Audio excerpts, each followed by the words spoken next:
When was a time where I was absolutely devastated by love? Great question. I would love to tell you. 6th grade. Was it my worst heartbreak? No, but it was my first. So special place in my heart. It was with my best friend who was a guy. I don't care who you are. You cannot convince me that a straight woman and a straight man can be best friends without one person falling in love with the other person at some point in the course of their friendship. If you do present your friendship as the exception, all it will tell me is that it is your friend that is the one that's in love. So it was me. I was 11. I was obsessed with this person. Everybody knew it. He knew it. I knew it. Teachers knew it. Everyone knew it. His male best friend walked up to me at lunchtime and goes, "So I hear you are in love with fill in the blank." And I was like, yes. Yes, I am. He's like, "Will you be fill in the blank's girlfriend?" And I was like,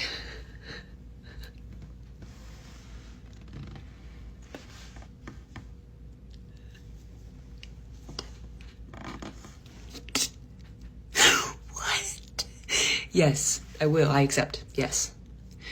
Yes. He's like, "Perfect." We didn't talk for an entire week. He finally found me in front of the gym a week later and goes, "Are we still dating?" And I was like, "I think so." He's like, "I don't think so." And I was like, "I don't think so."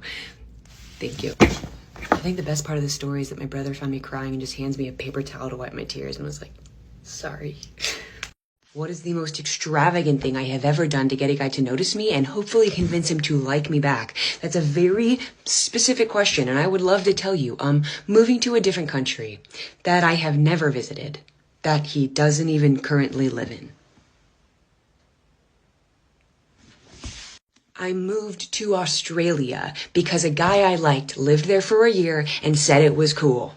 Who was actively ghosting me after keeping me like codependently close and then telling me like he could possibly maybe see a relationship with me in the future. So is my first thought to like, I don't know, be patient and wait it out, or I don't know, not wait it out because he was telling me to my face that he could not, does not, and will not love me. No, I blow past every single healthy option available to me at the time and I go straight to option Z. Moved to Australia because he lived there for a year and thought it was cool. If becoming the person that I like was an Olympic sport, I would have 12 gold medals. I was so unsure of myself and who I was and so scared to take any time to figure it out that I was like, "I like your personality, I'll take it." In my lifetime, I have been golfer Elyse, painter Elyse, musician Elyse, Jesus Elyse, surfer Elyse. I don't know, hippie Elyse that doesn't use deodorant and doesn't shower because if you looked at the history of people that I dated, you would be desperately trying to connect the dots and figure out my type. And I will tell you what my type was. They liked me. And even that is being very generous because most of the people that broke my heart and ended up in the Heartbreak Hall of Fame had no interest in liking me. They kept me around because they liked the way I loved them and they wanted to just maybe see if I could make them feel good about themselves when I was close. So with all of that being said, moving to Australia ended up being the best decision I have ever made because one, it took me away from everything I knew, everything that made me feel comfortable, everything that kept me small, and it shoved me into the deep end of adulthood.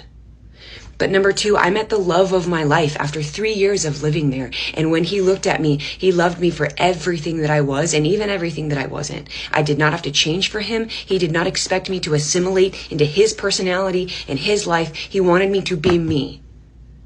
So Australia ended up working out pretty good. Not in the way I expected, but even better. Thank you. The actual love of my life.